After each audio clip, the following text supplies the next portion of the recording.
right. Thank you once again. This is another session, and I want to still believe that we are becoming better. It's a journey, and we have to make it great by ending it. Today, we're going to be talking about the challenges of becoming a leader. What are the challenges? This is why I mentioned in the previous lectures that people that are leaders are ordinary people. The only thing is that they take up extraordinary circumstances or situations and turn them around. So we want to see what are their challenges. Because if you know challenges, that's what's going to make you become the best person that you are supposed to be. Challenges also is what separate real leaders from those who are not. And that every leader is going to face challenges is not an understatement. It is obvious that every leader must face challenges. It doesn't matter what leadership level that you are. Some people feel that starting to become a leader is more difficult, and they believe that, okay, as you go on, you're going to be free from challenges, and then you are going to be. But that is not a true statement. The fact about it is that every leadership position has its own challenges. When you are starting, you have challenges, and actually the starting is more challenged than when you are a little bit. It's like a child trying to crawl, and then from crawling to begin to just walk.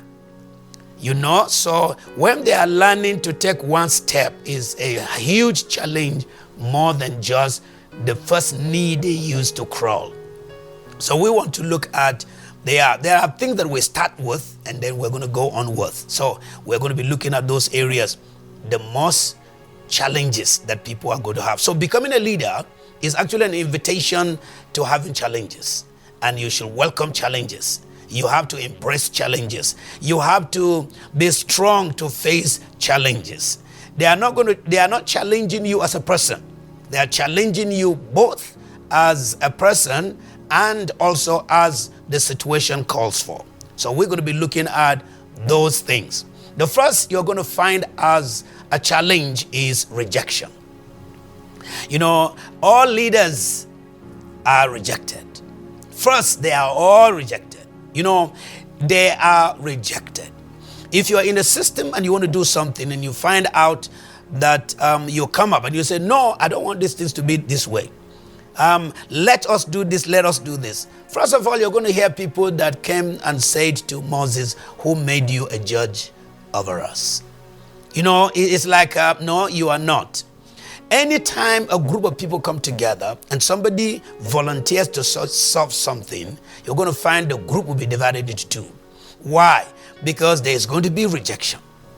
Rejection is simply, it's not actually that people reject you from the first time, is that they are doubting your capacity. So when you take it personal, even your potential that is supposed to be released is not going to be released. You're going to find out people are going to, you will look at them and say, you'll get angry. You will take it personal, get angry, withdraw, and walk away. But that is not how to handle rejection. So I want you to know that comes up. Then I'm going to mention this and pick one and then see how we're going to go. So first is rejection. Then number two, you're going to find out that when people reject you, they are actually going to criticize you. Yes, or it's either they criticize you and reject you, or they reject you. That's all. So, but there are going to be criticisms. So a leader is going to face the challenge of criticisms. The next thing that you're going to face also is called loneliness. Most leaders are lonely. Absolutely. I really want you to get this point. You can actually also go on and spend time and develop your own and study and know more. But all leaders are lonely. actually they are lonely. The reason why, because your ideas, your decisions, your thinking, your strategies, the things you want to improvise, they don't go normal. They are not with everybody. It's like you are thinking something good and somebody is saying, no, that's not going to be. So sometimes you are left. Why are you going to face loneliness? You're going to find people are going to withdraw from you.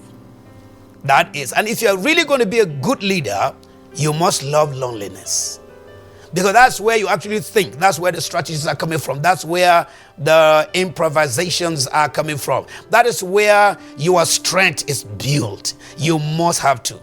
I always listen, and my mentor, Max Moreau, will say that you have to start to embrace loneliness, because there is.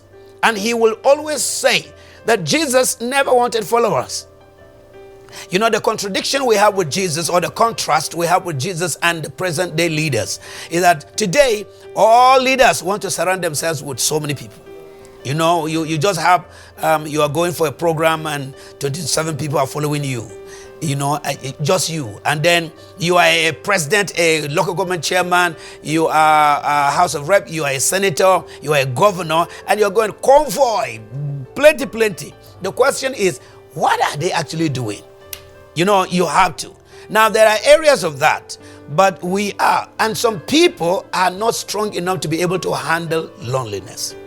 They build up something in them that is like, the more people I have around me, that's going to be. It reminds me of the present day ministry.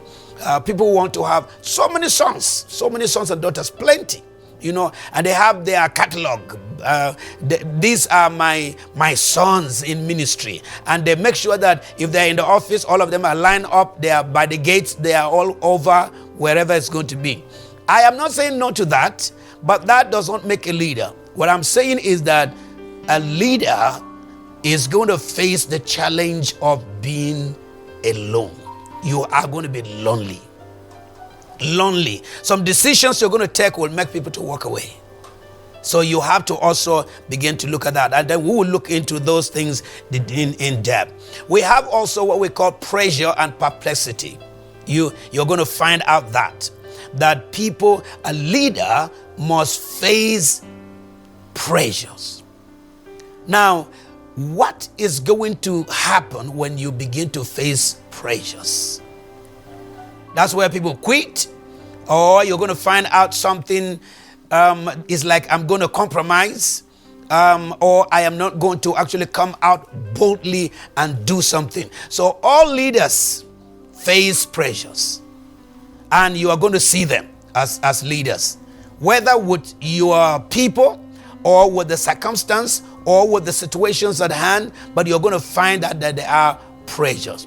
To be perplexed actually is to have a little bit of confusion within the point, or you thought this was going to work, or somebody was going to stick his neck and stay with you, and all of a sudden you are beginning to face betrayal and somehow, and then you are wondering, how can somebody give me a word and cannot stay with me?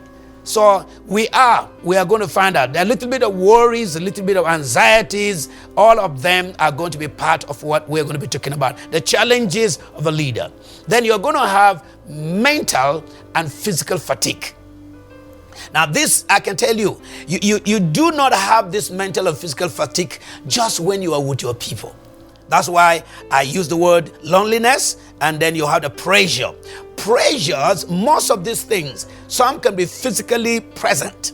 But you see, when you are mentally and physically fatigued, that is not. Now, real fatigue is from the mindset. It's from your mind. Then it gets into your body. By the time it's beginning to affect your physical strength, then you're going to begin to lose. And it is always agreed and said that when you are mentally stressed, your body becomes weak. Because the chemicals that your brain is releasing, they are not energized chemicals. They are chemicals that will deplete your energy and turn them into something. It is also said like this. People who are taking coffee, you know, when you take coffee, you feel very, very strong. Within some few minutes, You know, you feel alive. It's like, oh yeah, this is good. But you see, once it gets to 1 hour and it begins to take its effect out, you become more weaker then. So that's why when you take coffee and people don't, and you have a friend who is working with you and has not taken coffee, you will be mentally fatigued more faster than he is, because the chemical in the caffeine in your coffee will deplete your energy and turn you into. So mentally, you are going to be fatigued. And that is where people give up. That's where you find leaders committing suicide. That's why you find leaders leaving leadership position or organizations and moving away. When your body also is fatigued, you have no energy. We have this statement from Robin Sharma. He said, sick people can never change the world. Yeah, so if a sick man cannot change the world, then why? Because you need body to do that. So you have to be physically great, and then you have to also be mentally great. So I am not saying you have to exalt one over another. No, mentally and physically you have to have that. So we will look at those areas. Then you will have the price paid by those closest to you. It's a challenge. Now, when you are a leader, all of us know very well that you don't serve yourself. You are a leader because of other people. And sometimes your focus is outside people. Your goodness is more noticed with those who are outside. Your kindness, your time, your conversation, your counseling. You give more time to people outside than the people that you are. So you have to have a challenge at home that you are not meeting because of the pressures outside. And so the people that are very close to you as your family, you have to pay the price, because it's a challenge to do well outside and come in. I remember when they asked Nelson Mandela, what is it that he actually regretted? He said, I regretted because I had more time for people outside and my children were not raised the way. So I gave my life to the public, and then my children, they don't. So he had that as a great regret. Now, and we need to see all of that. Why? Because he had a problem, and the problem was not as bad as if you are a leader and you're leading people and you are doing a good job, it is very difficult for you to think that your family is suffering because of you. You believe that whatever you're doing outside that is good, that is also that they at home are going to be clapping for you and saying, oh, this is great. But you see, they are bleeding inside, and then they are out. I remember one of my uncles said, he said that everybody is calling my name, that he is good. He is good. He's preaching from place to place, going from this place to place. And he said, we, his own people, we don't see what you people are saying. You know, and obviously I didn't take that one as it was not, I didn't take it lightly, because I assumed that, okay, since I am doing what they are saying, that my people or my family should be happy.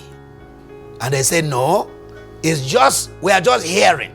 So, and when I began to read the Bible, you find out from Jesus, you know, he was doing so many great things in Capernaum and the rest of them. And when he came home, his brothers looked at him and said, if you really are what people are saying, do what you are doing outside, do it also here. Now, there is this contrast that you always believe that it is. It is why all the great counselors, they will counsel people outside their families and make them great. But the people in their family that need counseling, they are dying. They are dying.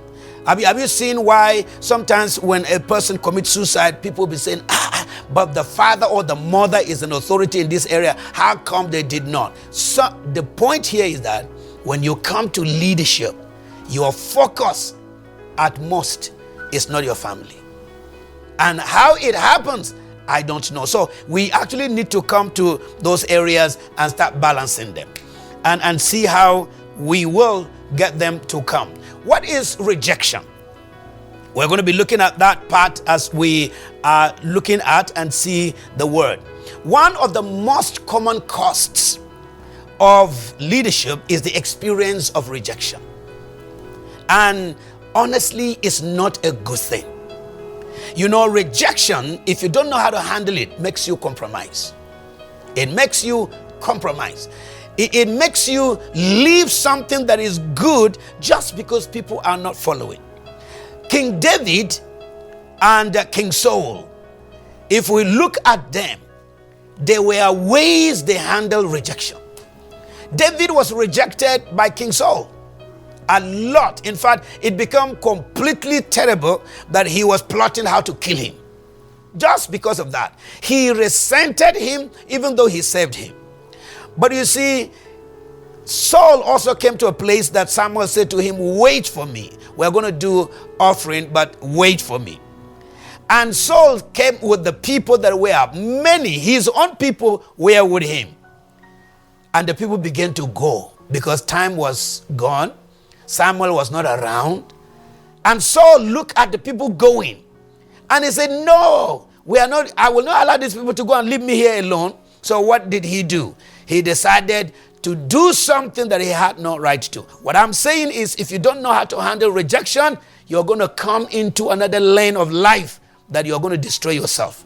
And so it is. I learned so much from Joyce Meyer, and she wrote a book on rejection. Really, a book on rejection. And Derek Prince also wrote a book on rejection.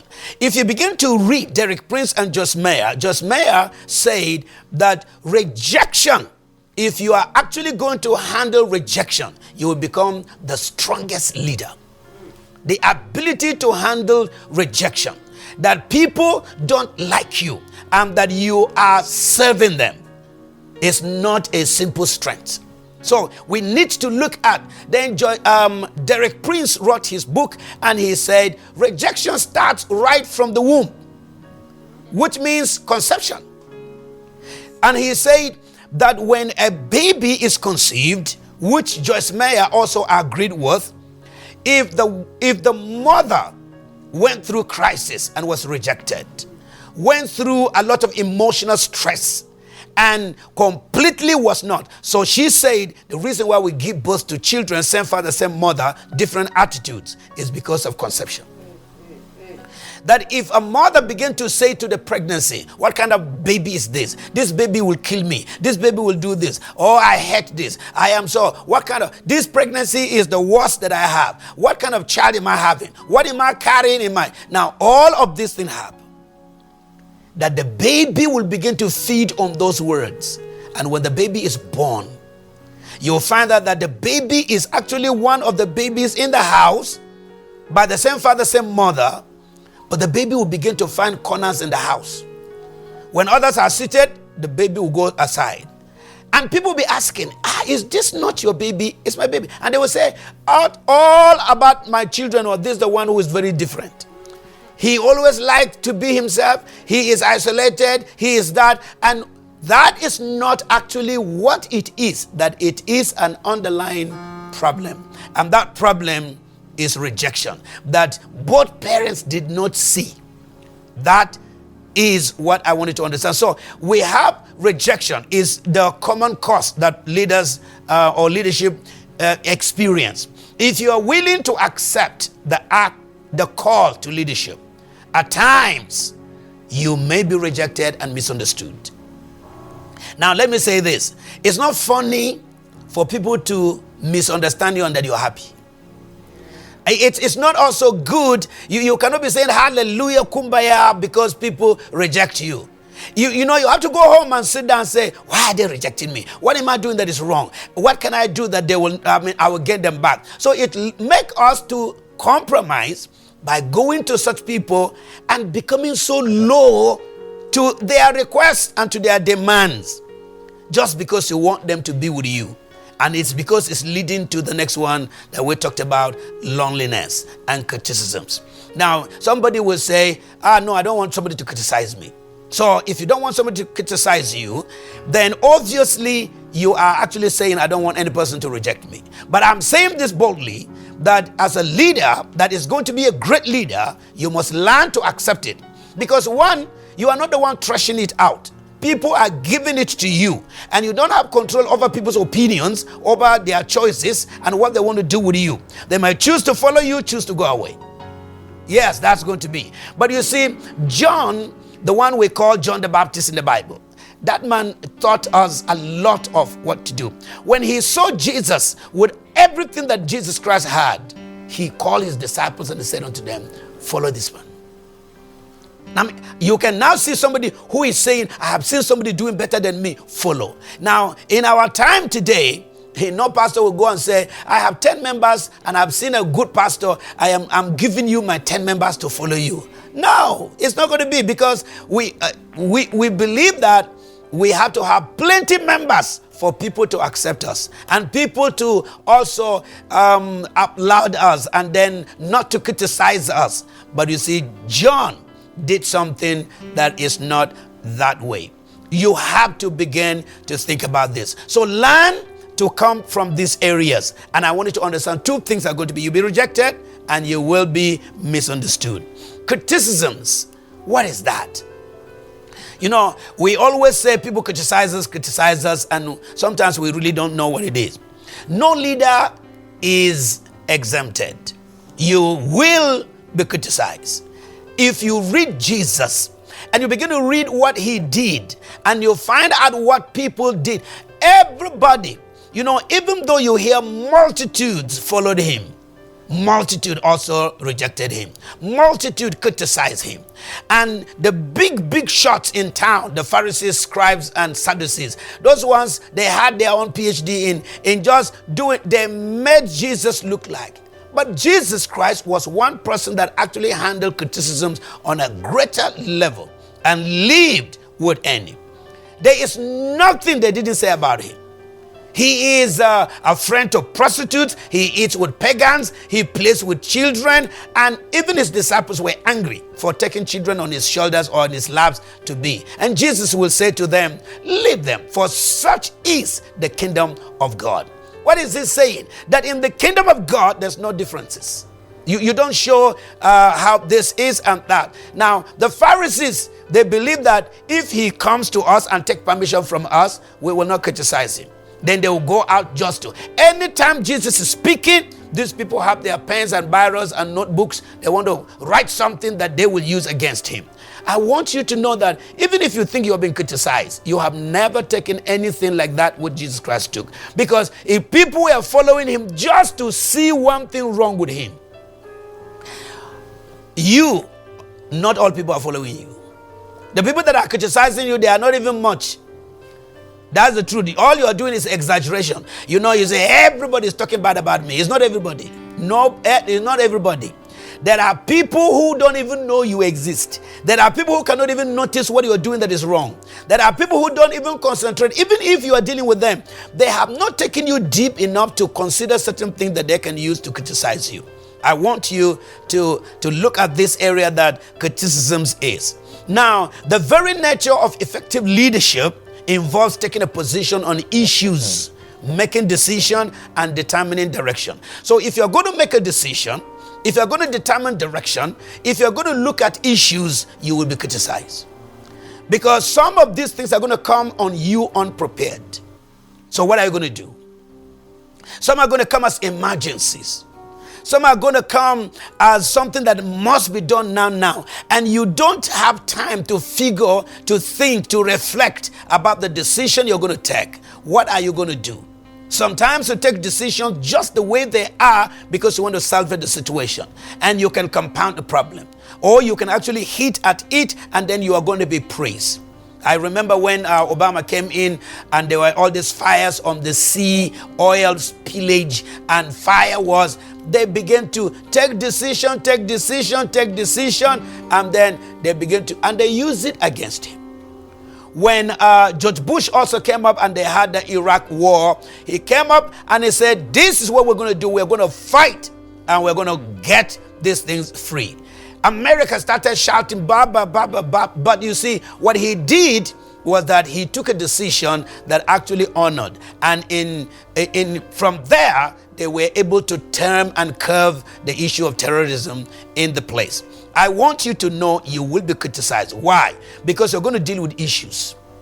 And not all the issues you have the answers. You know, there are things you don't even have an idea of how you're going to do it. And everybody will be looking at you. Give us solution. Here we are stuck. We want to see how we're going to come out of this situation. And if you don't do anything, they will still speak. If you do something that is wrong, they will still speak. If you do something that does not benefit them, they will talk. So the challenges of becoming a leader is that you are going to be criticized. Issues are, what does it mean to be misunderstood? You are doing something for the best of your knowledge, and you are doing it to also help people, and then somebody is looking at you and saying, you are just not a good person to be able to do what you want. So we need to come up. This will always result when you are dealing with issues and then giving directions and then trying to solve the problem of people. This will always result in some form of reaction from one's environment. And I want you to know, there is nobody who has served as a leader that has not been rejected by his own people.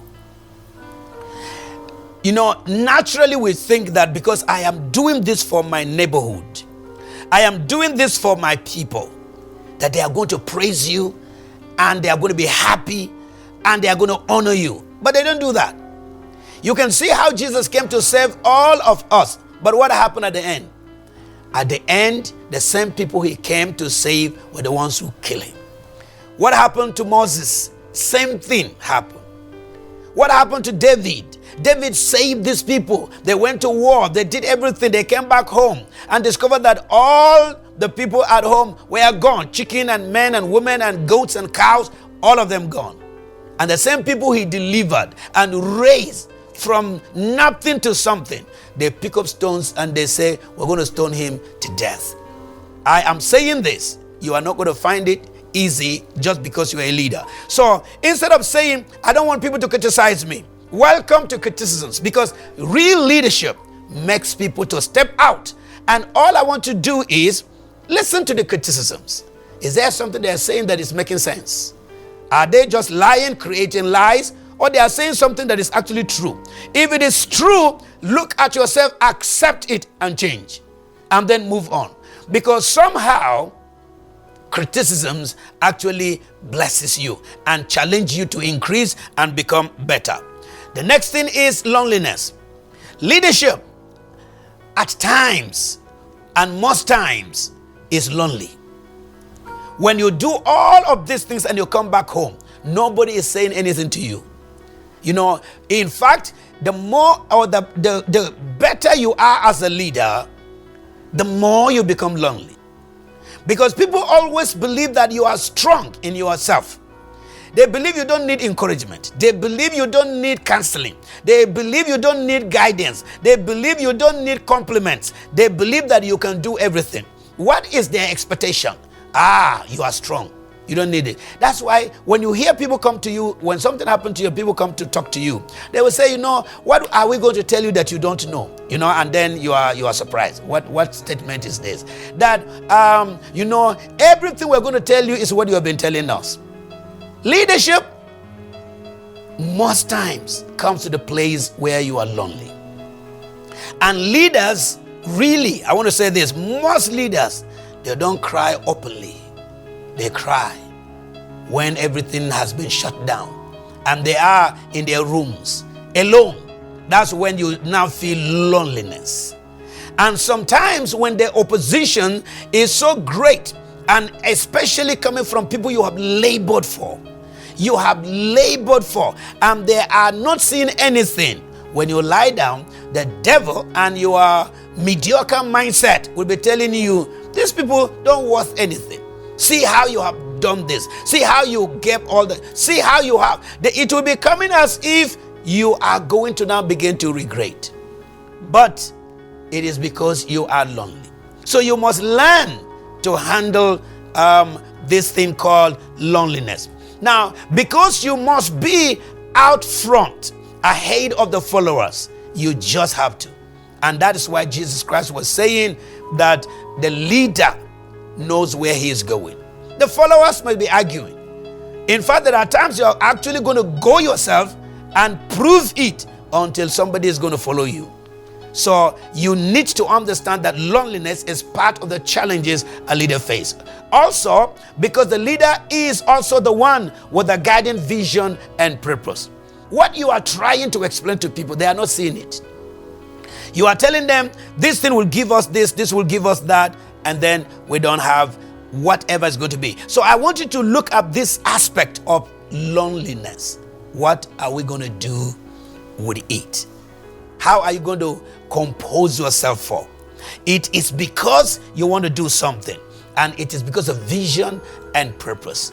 Most times, revolutionaries, they die alone. Most times, they are not accepted. They start something that people are not seeing. What they are speaking, they are not understanding. The place they want to go, they are not. What they are promising them, if you get into this thing, this is going to be the benefit of it. They actually don't have that. So how do you handle that? It's because of purpose and because of vision that you are becoming lonely. And people that are following you, they find it difficult to understand what you are saying. So what is it? Now, he or she sees the end from the beginning. That is you now, and must also live for both the process and the destination, all at the same time. The process is not sweet. The destination may be good, but the process is where you are actually lonely. Sometimes your decision is good. The focus is fine. The direction is good. You don't know why somebody is not just accepting that. And in every leadership, you're going to find somebody who will always kick against you and make you go home, sit down quietly and wonder, why is this person opposing me all the time? Some are good economic people. They will just make you become better while they never change in their lives. So we are going to be looking at that. And the reason for pressure is actually not because of you. It's because of the people putting a demand on you for something to happen. So pressures are challenges that leaders face. Our president, former one, Goodluck Jonathan, the pressure of the insurgency was so high. And people use that against it. I don't want to go to the political aspect of it, but it was a pressure. And to some level, it was too high that Nigerians began to plot a way of doing something. And that is what pressure actually can. When you look at people who have misbehaved, it's simply because they couldn't handle pressure. So pressures, and for you to become perplexed, they are all part of leadership. So leadership must face the challenge of the responsibilities and demands that come with leadership. You know, obviously, no matter how much our president wanted to be president of this country, he never saw these situations that he is in now. He never saw that Nigeria will come to a level where bloodshed is a daily thing, if not hourly. He never saw it. He never also saw that the West was going to put another pressure as a group, thinking, hey, look, we need to even have our own country. That Kanu will come up and do something. He never saw it. That COVID was going to come up one day. Now, but these are the things that when you are agitating, you want to become a leader, you're going to see them. You don't prepare for them, they come. They come because you are in leadership. And this is why most times you're going to find people who will tell you, prepare before any other thing. And it is not that you're going to prepare by seeing those things in the future, but you're going to prepare in case there are crises. What do I do? So your mindset and your knowledge and your wisdom and your understanding, you have to come to those areas. You know, Moses cried many times. These people, I didn't give birth to them. That is what pressure can do. It's better for me to die. Let me just die and leave these people. It's what pressure can bring. And all of a sudden, the disciples never knew that this person that is turning them and making them great one day will face pressure that will involve all of them. And pressures causes these people to actually deny Jesus. All of them. It's not only Judas. All of them denied him. All of them. They denied him and run away. Peter's own is completely obvious because we see how he tried to be very close. You know, but even in close, there was a pressure from a small girl, and it was so bad that he changed his language. I want you to know that responsibility, because of your leadership position, all those ones are pressures. And it is in pressures that good words are coming out. It is also in pressure that bad words comes up. It is also because of pressures that you are going to be perplexed in the things you want to. Now, these involve the need to make critical decisions. That's where pressures are coming in. That we need to do something with our lives. And pressure can cause people to actually make a very bad decision if you don't know how to handle them. You may want to say, let us just solve this problem without looking into it to see that this step I want to take might not be the best thing. I want you to know it is. It might cause a bit of confusion for you.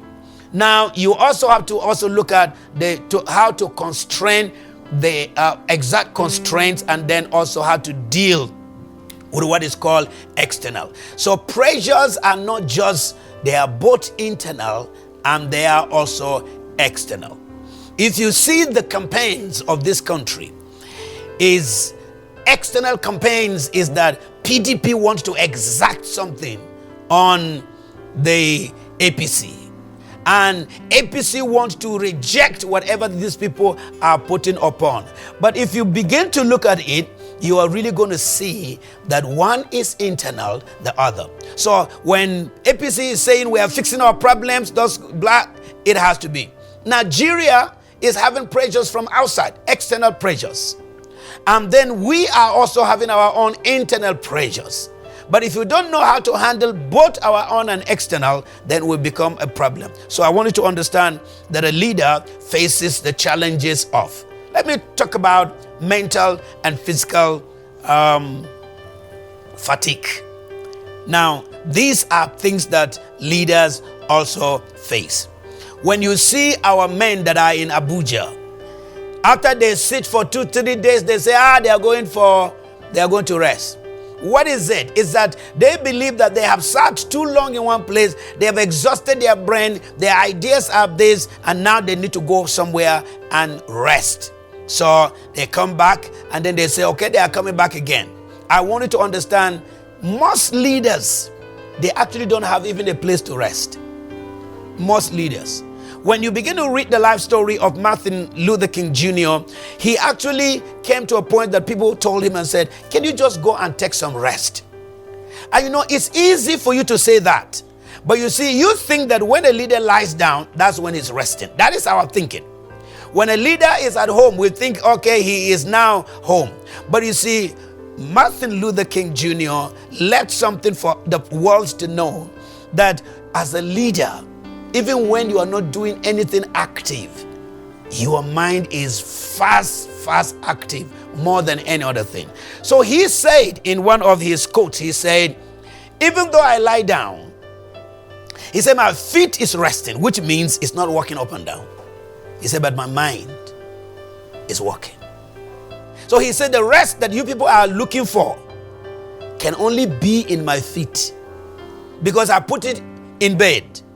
But my mind is doing something far than what my feet can do.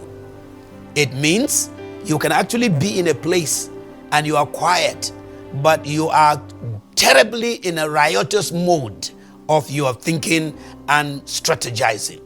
So, but you have to know this.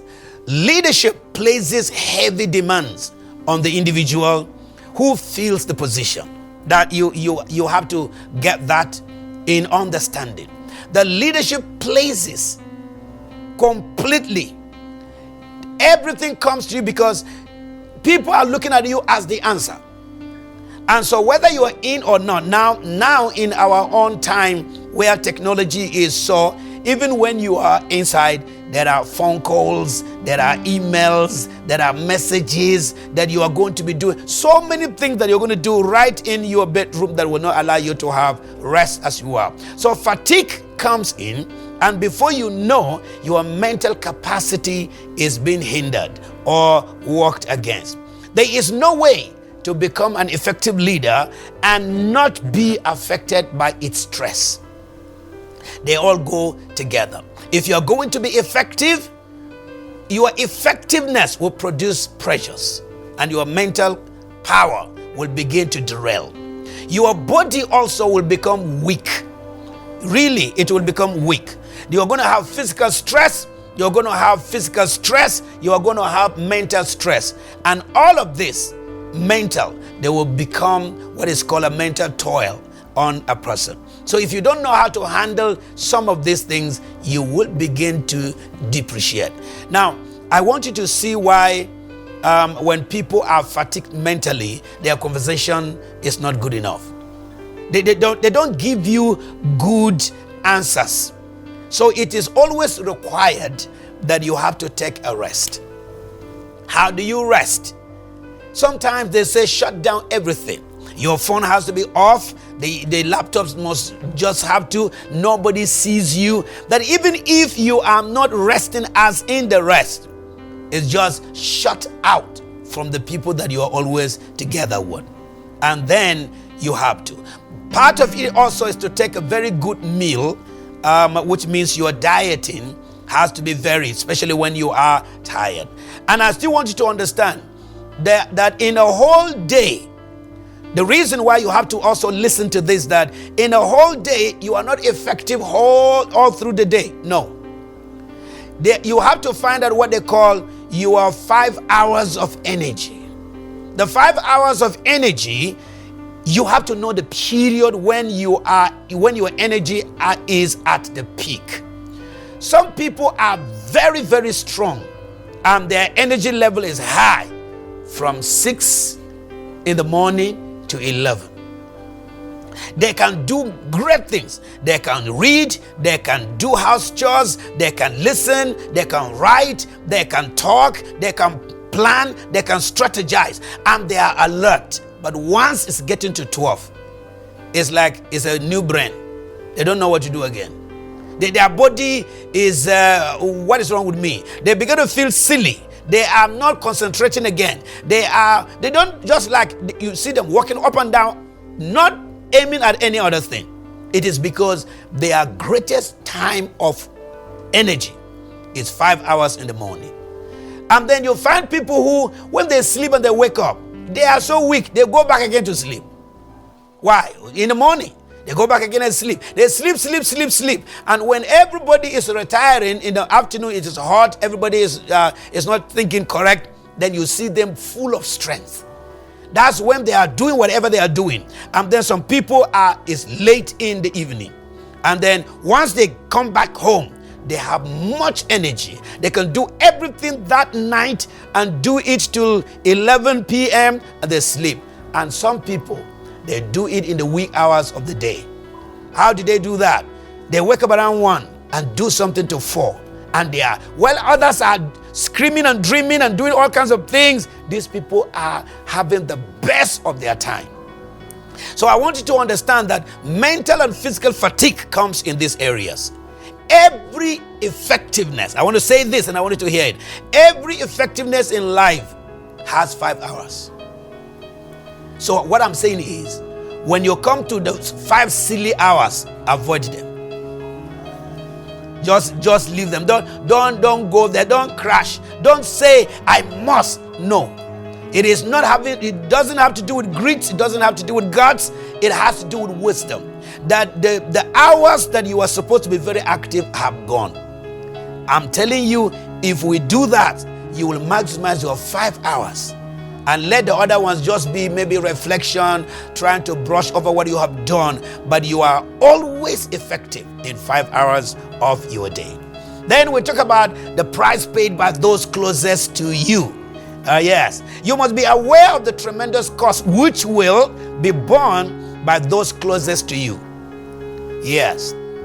You know, I told us, I said, we do something, and the sacrifice we do outside, we can't do it inside. The love we give outside, we cannot give it inside. The protection we give outside, we cannot give it inside. And sometimes you become so good outwardly that inwardly people are suffering. So that's what I'm saying, that your family, the closest to you, have to. In fact, if you are working in an organization, you just find out how your boss can reward somebody who just come in and give that person there. And you have been there for 5 years, and this man has never said thank you, and you're angry. You're very, very angry. Why is it that this man just came now? Look at these people. Why is it that they appreciate people outside and they don't appreciate us inside? Leadership comes with that. Comes with that. You know, if your children listen to your testimony from somebody else, and then they judge what they're hearing or what they are seeing at home, it's like, you people don't know my man. This man does not need what you people are. It is like that. Jesus came from that point. Moses came from that point. Every meaningful leader that ever led, you're going to find out that this is, and we are not saying that it is wrong. No, you just have to understand that there's a price to pay. There is actually a price to pay, and pay that price well. So how do you do that? Now, it is why some are saying you have to have time or a day in a week that you be with all the people that are very close with you. Or when you get small time, let them feel your presence. And then, because they know you are also not going to be around all the time. So we need to understand that I am paying a price by those who are actually close to me. Because leadership demands the giving of oneself, which is you now. You are giving yourself to people. And people at home, they don't see that what you are giving out, they are also involved. They need their separate time. They need their separate talk. They need their separate help. They need their separate love. They need their separate union. All of that is coming in. And if we cannot dispense both at the same time, you find out that the closest people around you are more hurting than whatever. Some can misuse it and rebel if they don't know that actually you are doing what you are doing because outside is much more than. And we have these people who say, well, charity begins at home. You know, that's what they'll be telling you. And then we quote the scripture, begin in Jerusalem and then begin to go to Samaria. But you see, most times, it is the goodness that you do outside that reflects and come back home. That is because it is very, very difficult for somebody in your family to just accept you as a good person. No matter what you do, they look at you as that is your responsibility. Anything you do, or if you don't do it, who will do it? That as normal as it is, they come to those areas. But the people outside are praising you because they know that they don't deserve what you're doing to them. And yet it is. But the family or the closest people say, we deserve it. Yes, we deserve everything here. We deserve it. That is why no matter how tired you are after you've exploited and done some great things outside, when you come home and you want to rest, they don't even think you need rest. It's like, what did you do that you are looking for rest here? Then you now find the problems at home. They are mounting up against you. This one will come, this one will come, this one will come. And then you are now saying what it is. But Jesus, he will always find a place to rest. No matter what in fact, he will always isolate himself, move away from the people to find some rest. So your life becomes the property of those you serve. Yes, that is what happens when we are facing all the challenges of. And this challenge is the one I really want you to think about it very well. Think about it. You know why Eli had that problem all his focus was just God's work, God's work, God's work. And then the sons become something else. And by the time he was coming to realize, they have done a lot of damages. It is all the time with our lives to begin to see that if we do not know how to handle some of these external forces, what we have at home will become a problem, and we will not. So it is actually good, or a very terrible thing, to make giants and make people outside very great while you're home there is no testimony at all, and the people that you are leading. How do we look at also some of these pressures? Now, one of the problems with people that are very close with you or to you, they actually lose your value. They think, first, we will have him all the time. All the time. They just believe that one. He is going to be here forever.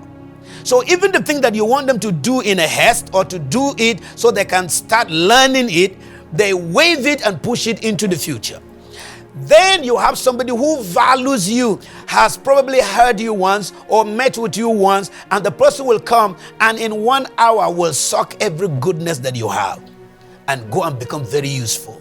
And then the people that you have been with for years, they are still believing that no, we are not going to die. All of us are going to continue. Good things are still ahead of us. And no matter what you are saying, they say no, he will always be here to tell us what it's going to. So begin to think about this. How do you prepare? This is what it is. That when you are a leader, the people close to you should be able to find out, what area will I take for granted? And what areas will I take not for granted?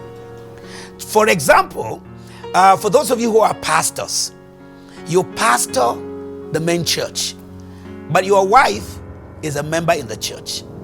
How does your wife relate with you as a pastor and as a husband? Your children are in the church, they are members, but you are their father. How do they relate? How do they take instructions? This is a fatherly rebuke, home, biological. This is a man of God's rebuke, which has more consequences. How do they come to do that? When do I disobey my father as my father? And when do I disobey him as a pastor? All of these are. And we need to get those ones. So you have to know this. If you are a man and your wife is a pastor, you're not going to exert all the authority throughout and say, I am the husband, therefore she is a pastor and I am still higher than. You should know that when it comes to the calling, there's a place your wife operates. There's a place where your son operates. There's a place where your daughter operates. And you cannot just always come with the clambing power that I am the head. Therefore, everything is under my feet. It cannot be. So you have to know certain areas, divide, differentiate, and then show which area can become good and which area I have to work on. Example, you may actually have your leaders that are subordinates. Some of them can be so close to you to almost look like their friends. But you see, now, and you can actually have them as friends. But they also have to know that I cannot just also use this relationship as a point of dealing with. I need to know when the relationship to. So Dr. Henry Cloud made it so clear by saying, know the boundaries. And it is the lack of the boundaries that become a lot of challenges. Yes, Jesus Christ, the mother Mary, followed him. But when they come back home, you're going to find out in the scriptures that Jesus will submit himself as a son to the mother. So when you have to be so wise enough, or else you will mix up, or you will just bundle things, or you will just begin to misuse certain areas. There are areas that you must give your life. Now, spiritual authority, and then positional authority, and fatherly authority, they are not the same. They are not the same. There are certain things that you can impose because of your position. but there are things that you have to discuss because of the relationship. So relationship has more of closeness, and most people miss it in relational authority than in the obvious authorities that we know. That is, it is like this.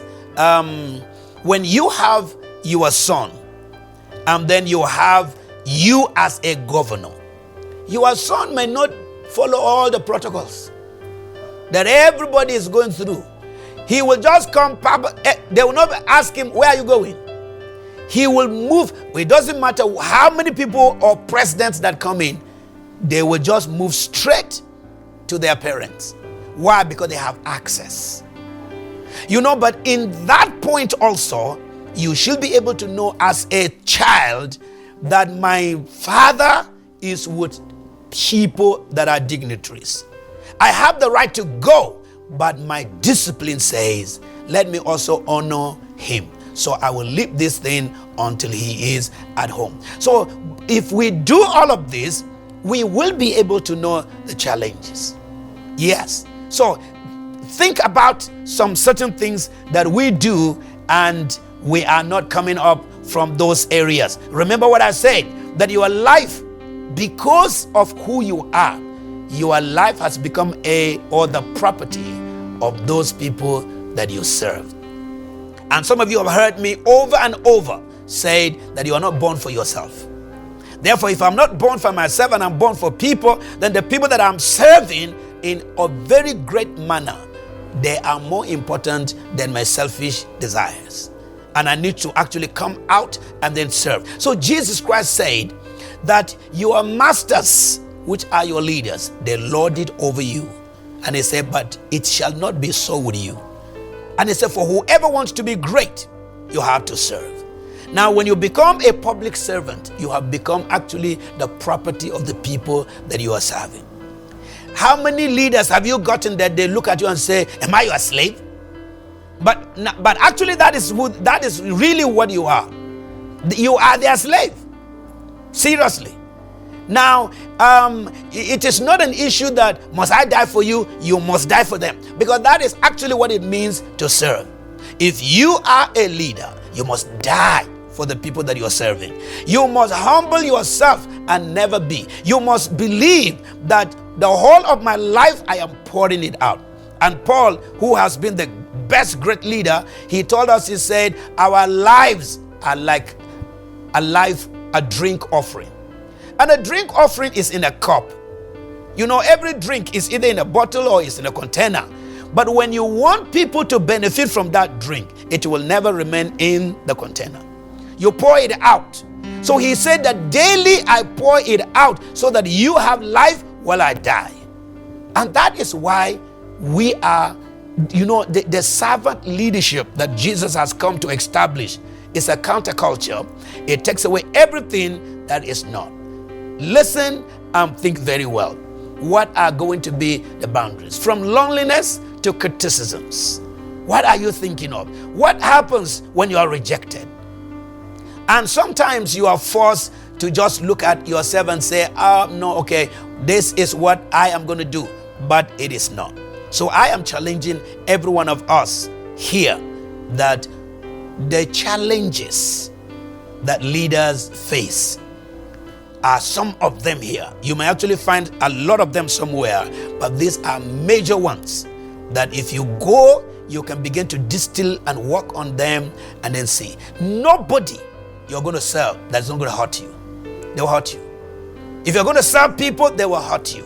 They will reject you. They will make you lonely. They will make you look so stupid. And the reason for that is to look at yourself and say, hey, I quit, but you are not going to quit. So I'm looking at you that you are going to build a strong heart to be able to observe. That's why to lead, you have to die first. So that when they begin to do all of these things, it will not mean so much for you. And you are not going to carry something and hold on it forever, because it will make you not to function. Remember, if you are called to serve people, you cannot be angry enough not to serve them. They will not offend you so much that you are considering their hearts and refuse your responsibility. Because making them happy, meeting their needs, raising them and developing them, making them to smile while you cry is the heart of a great leader. So hang on it, work on it, and you will not. Stay strong and keep doing what you are called to do, for you are fit to do that. It will release your own latent power and empower you to become a great gift. So do it and let other people hear about your testimony. Thank you. Stay strong, stay bold.